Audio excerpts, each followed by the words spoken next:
Alright, this is economics AS. हम इस पे बात कर रहे हैं past paper 2, the international oil market. Figure 1 shows how prices of oil has varied greatly over the last 30 years. किस तरह से 30 years में oil prices have varied greatly. याद रखिएगा, bold line जो है वो nominal price है और जो dotted line है वो real price है. मैंने अभी थोड़ी देर पहले बोला था nominal price is the price stated by the seller, जो सेलर ने प्राइस स्टेट करी है, and real price is the price which is the final price that the consumer page, which is adjusted either against taxes और subsidy. अगर nominal के ऊपर tax लगा दोगे तो प्राइस बढ़ जाती है यूजुअली, सही है, एंड अगर सब्सिडी दी जाएगी तो प्राइसेस कम हो जाती है. अच्छा, अब मैं इसके अंदर बहुत सारे चीजें आंसर हो जाएंगी. आप यहां देखें, नॉमिनल ऑयल प्राइस कम है, रियल ऑयल प्राइस ज्यादा है. अब ये देखें, यहां तक टिल 1985 नॉमिनल कम था, रियल ज्यादा था. इसका मतलब है टैक्स लगता जा रहा था. लेकिन उसके बाद क्या हुआ? फ्लिप हो गया. उसके बाद क्या हुआ? रियल नीचे था ज्यादातर एंड नॉमिनल ऊपर था. इसका मतलब क्या है? सब्सिडी दी गई होगी. अच्छा, आगे क्वेश्चन है, in which year did the nominal oil price rose sharply बढ़ा तो यहां है, but was subsequently maintained at a higher level. Maintain भी रहा एट अ हायर लेवल, तो ये बढ़ा है और ये मेंटेन भी रहा है. सबसे ज्यादा हॉरिजॉन्टल लाइन इसमें है. आप भी क्लियर होता है कि 74 में बढ़ा है, 79 तक कहते हैं बढ़ा है, क्योंकि यहां देखिए ये शार्पली, इतना शार्पली नहीं बढ़ा है, बिल्कुल नो टाइम बढ़ गया. ये बहुत टाइम बाद क्या कहते हैं, 3-4 साल बढ़े. मेंटेन तो कहीं नहीं रहा इसके अंदर, सही है, and was maintain for a longer period. Shortly बढ़ा एंड मेंटेन रहा. ये वाला इसका लिए आंसर है. प्लीज को स्क्रॉल करें सर.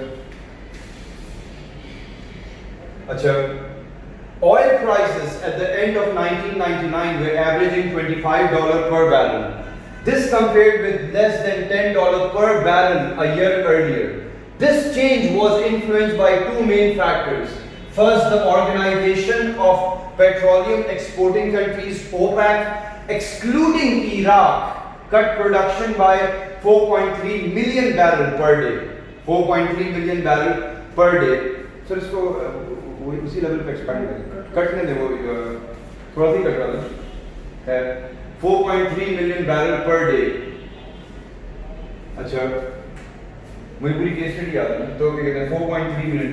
इराक के अलावा बाकी सब की क्या कहते हैं, excluding Iraq, cut production by 4.3 million per day from the level prevailing in 1998. Secondly, after slowing markedly in 1998, world demand grew by about 1 million barrels in 1999 as a result of the upturn in the world economic activity. 1998 में supply कम हुई है, 1999 में demand बढ़ी है क्योंकि economic activity बढ़ गई थी दुनिया भर में. Economic activity means buying and selling. जब बढ़ जाता है तो क्या होता है, चीजों की डिमांड बढ़ती है, बाइंग सेलिंग बढ़ रही है, ट्रांसपोर्ट बढ़ेगा, हर जगह ऑयल की जरूरत पड़ती है, इलेक्ट्रिसिटी के अंदर भी फर्नेस ऑयल की जरूरत पड़ती है. Explain the difference between the meaning of nominal and real oil price. इसका आंसर क्या होगा? A1. अब मैं इसका आंसर यहां एक्सप्लेन कर रहा हूं. Nominal price, nominal oil price is the price stated by the seller, which is not adjusted against taxes or subsidy, यानी कि टैक्स और सब्सिडी के अगेंस्ट एडजस्ट नहीं हुआ. वेयर एज, याद रखिएगा, वेयर एज लिखते हैं जब फ्लिप कर रहे होते हैं. Whereas real oil price is the price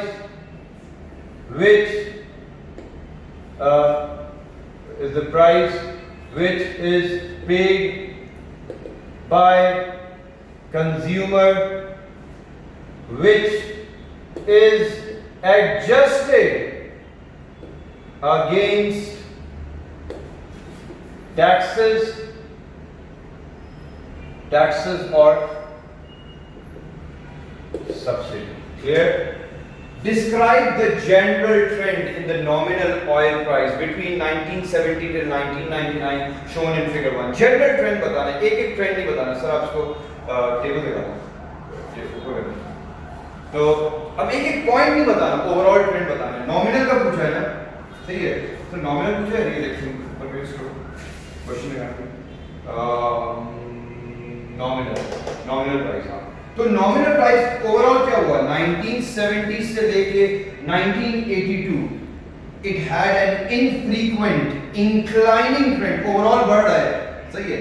and from 1982 till about 1998 it had an infrequent declining trend, सही है। However, it ended with an incline in 1999। तो इस क्वेश्चन को अगर हम आंसर कर रहे हैं A2 जो है कहते हैं, इसमें क्या हुआ नॉमिनल को थोड़ा शॉर्ट करके लिख रहा हूं, nominal oil price had an inclining trend, बढ़ रहा है, inclining trend from 1970 till about, जब थोड़ी approximation यूज करनी हो तो till about 1982, याद है 82 तक बढ़ा है। However, from 1982 till about 1998, nominal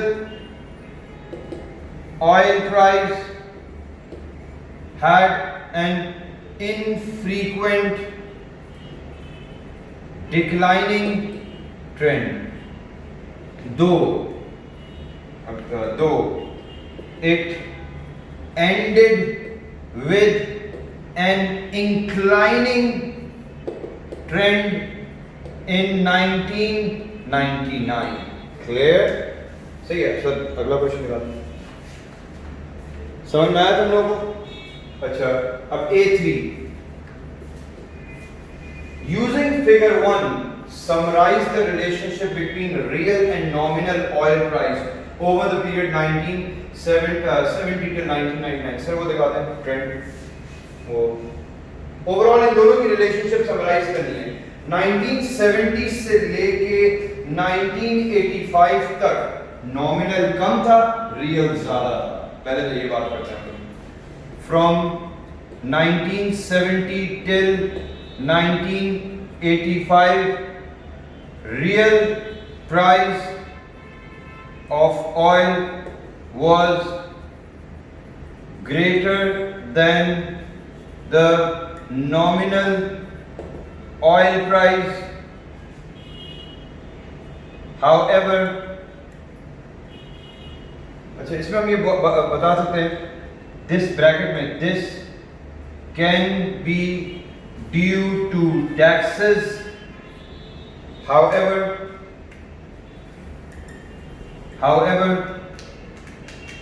from 1985 till 1999 कौन सी चीज ज्यादा थी?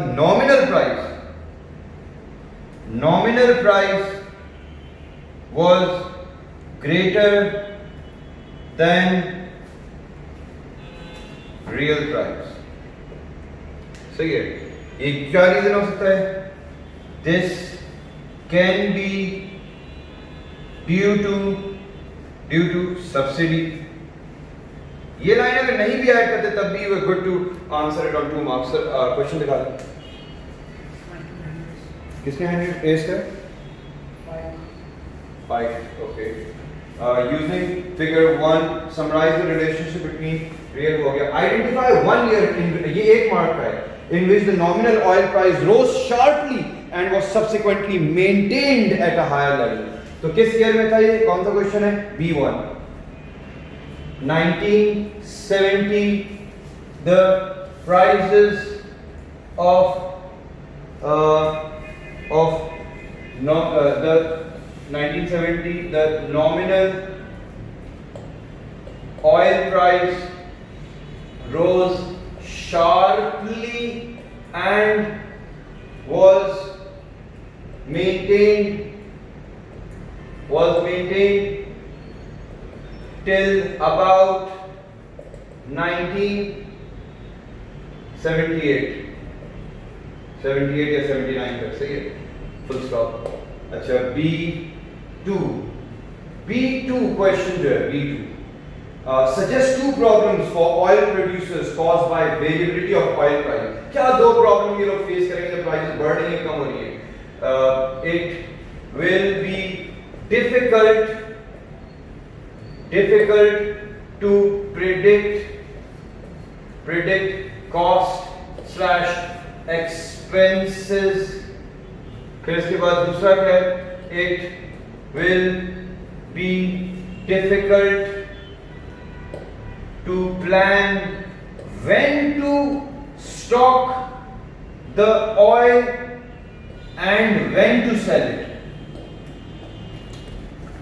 सही, कब स्टॉक करना है, कब उसको बेचना है। स्टॉक करके रख ले, प्राइसेस बढ़ने वाले हैं, पता ही नहीं चलेगा कभी बढ़ रही है कभी कम हो रही है। अच्छा, फिर explain with the aid of a diagram how the article accounts for sharp oil price rise in 1999। 5 mark का क्वेश्चन है। 1999, 98 नहीं, क्योंकि 98 में सप्लाई कम हुई है, 1999 स्पेसिफिकली पूछा है। अक्सर स्टूडेंट्स इस पे आंसर करते हैं कि सप्लाई भी कम हुई और डिमांड भी बढ़ी। 1999 स्पेसिफिकली क्वेश्चन में पूछा गया, नॉट 1998। तो 1999 में क्या हुआ था? World demand grew about 1 million barrels in 1999 due to an upturn in the world economic activity। सिर्फ डिमांड बढ़ी। और याद रखिएगा डिमांड का कर्व डाउनवर्ड स्लोपिंग होता है, आगे के टॉपिक्स में आएगा सारी। डाउनवर्ड स्लोपिंग, सप्लाई का अपवर्ड स्लोपिंग होता है। जहां भी ये दोनों मिलते हैं डिमांड सप्लाई, उसको इक्विलिब्रियम बोलते हैं, ई इक्विलिब्रियम। और इस साइड पे वो प्राइस बताता है, इस साइड पे क्वांटिटी बताता है। जब भी आपको इंक्रीज करना हो, राइट शिफ्ट इज इंक्रीज, चाहे वो डिमांड हो या सप्लाई हो। Left shift is decrease. Are we clear with the idea? Right is increase, left is decrease. लेकिन जब डिमांड बढ़ती है किसी भी चीज की तो क्या होता है? प्राइसेस बढ़ती हैं, सही है। अच्छा, एक चीज याद रखें, इसमें 5 मार्क का क्वेश्चन है, no paragraph needed, block answer बनाना है आपको, सही है। अब इसका ब्लॉक आंसर क्या है? पहले पूरी सिचुएशन बतानी है आपको। सिचुएशन में हो क्या रहा है? 1999 क्या है? वर्ल्ड इकोनॉमिक एक्टिविटी बढ़ी, इंक्रीज, जिससे क्या हुआ? Which led to an increase in demand for oil by 1 million barrels in कितने? 1 million barrels, सही है। अब ये कितने 1 million barrels, इसमें यहाँ बोला हुआ है कि 1 million barrels से डिमांड बढ़ी है इसकी, सही है। यहाँ ऊपर ये लिखा हुआ है सेकंड लास्ट की थर्ड लास्ट के इसके अंदर लाइन के अंदर। फिर हमें ये 1 मार्क का है, दिस इज 1 मार्क, सही है, 1 मार्क सिचुएशन बताना। फिर इसके बाद हम ग्राफ बताएंगे इसका। ग्राफ, इस साइड पे क्या होता है? प्राइस, इस साइड पे क्या होता है? क्वांटिटी। ये क्या होता है? क्वांटिटी डिमांडेड या क्वांटिटी सप्लाइड? अगर सिर्फ डिमांड का कर्व है ये, तो इसके अंदर सिर्फ क्वांटिटी डिमांडेड है। सप्लाई भी लगा लो तो क्वांटिटी डिमांडेड एंड सप्लाई है। तो ये क्या है? डिमांड, एंड ये क्या है? सप्लाई। जहां भी ये दोनों इंटरसेक्ट करेंगे इस जगह को, ये बीच का पॉइंट, ये इक्विलिब्रियम, ई लिख देते हैं इक्विलिब्रियम। ये प्राइस है P और ये क्वांटिटी है Q। ये ग्राफ के 2 मार्क हैं। कितने मार्क? 2 मार्क, सही है। ग्राफ के अकेले के, यानी एक और इसको ग्रीन से लिख देते हैं। ये कितने मार्क का है? 2 मार्क्स फॉर द ग्राफ, सही है। अभी तक 3 मार्क हो गए। अब क्या है? बाकी 2 मार्क क्या है? Graph explanation. ग्राफ एक्सप्लेनेशन होती कैसे? ग्राफ के आगे आप क्या कहते हैं? इसको थोड़ा सा एक्सप्लेन करते हैं। In the graph the original equilibrium occurs by intersection of demand and supply। सही है, by intersection of demand and supply, सही है। ये देखिए, shown by E inverted comma, resulting in a price of P and quantity of Q। सही है, 1 mark हुआ इसका, ओरिजिनल इक्विलिब्रियम बताया हमने।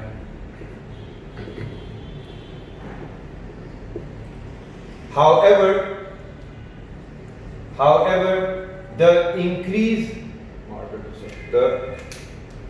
increase in demand shown by D1, अब डिमांड बढ़ेगी, राइट शिफ्ट हुआ है, ये देखिए डिमांड बढ़ी है D1, इक्विलिब्रियम नया पॉइंट पे पहुंच गया, E था E1 हो गया, ये प्राइस बढ़ गई P1, क्वांटिटी भी बढ़ गई Q1, shown by D1, which resulted, अभी यहां तक पहुंच गया, अब यहां से स्टार्ट करें, which resulted in a new equilibrium,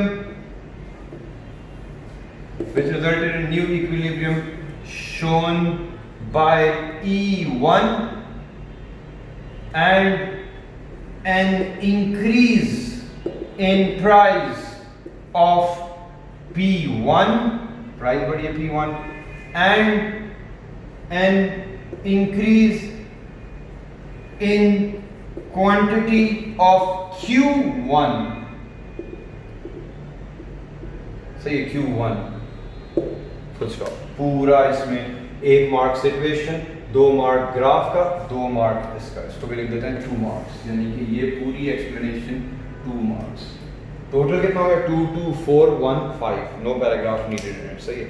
अच्छा सर, लास्ट वाला क्वेश्चन हमें एक्चुअली चेंज करना है, डिस्कस द पॉसिबल इफेक्ट्स। अच्छा, अब मैंने क्वेश्चन आखिरी वाला जो है उसको, डी जो क्वेश्चन है उसको चेंज कर रहा हूं, discuss the effects of recession in an oil consuming country. 6 marks याद रखें, 5 के बाद जैसे 6 मार्क्स शुरू होता है, पैराग्राफिंग इज नीडेड, जरूरत पड़ती है पैराग्राफिंग की।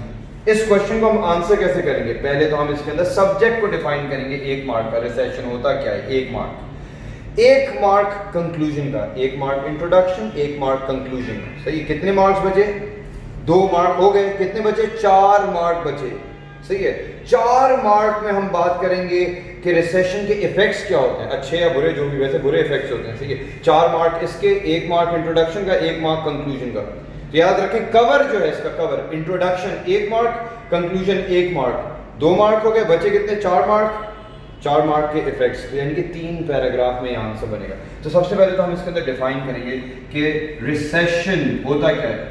Recession is a phase in the economic cycle in which the amount of economic activity decreases, which results in a decrease, economic activity कम होगी, production नहीं हो रही, which results in a decrease in national output, मुल्क की output, causing the GDP, gross domestic product, to decrease।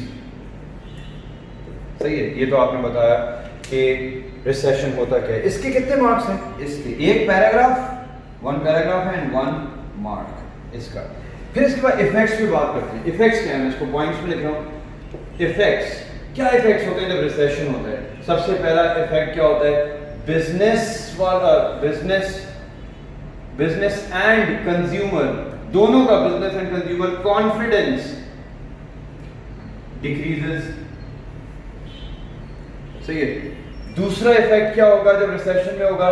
LI and FDI। LI stands for local investment and foreign direct investment decreases. Arrow use कर रहा हूं, decrease के, decrease हुआ है। और क्या होगा?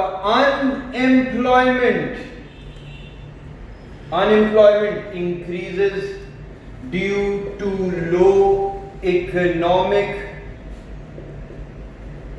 एक्टिविटी, और क्या होता है?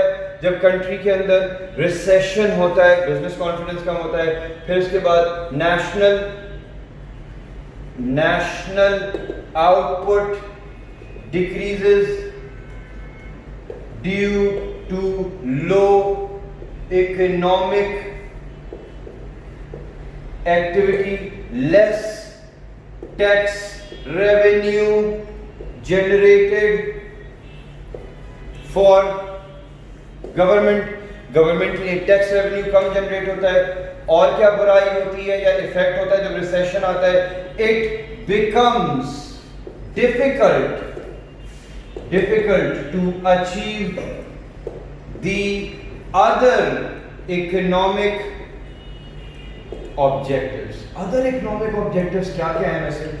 Such as यानी कि इकोनॉमिक ग्रोथ, दूसरा क्या है?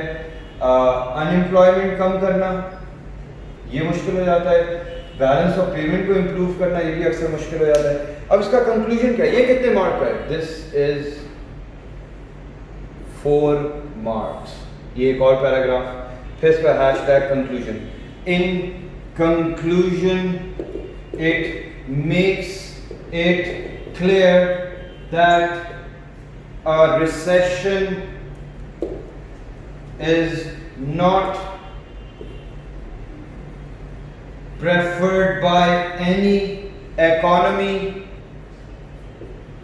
because it decreases the living standards as well as makes it difficult for the economy to achieve the rest of its economic objectives. Oof. This is how many marks? Oh, this is 1 mark. So how many paragraphs? We understand. Do we understand, guys? You might stop me.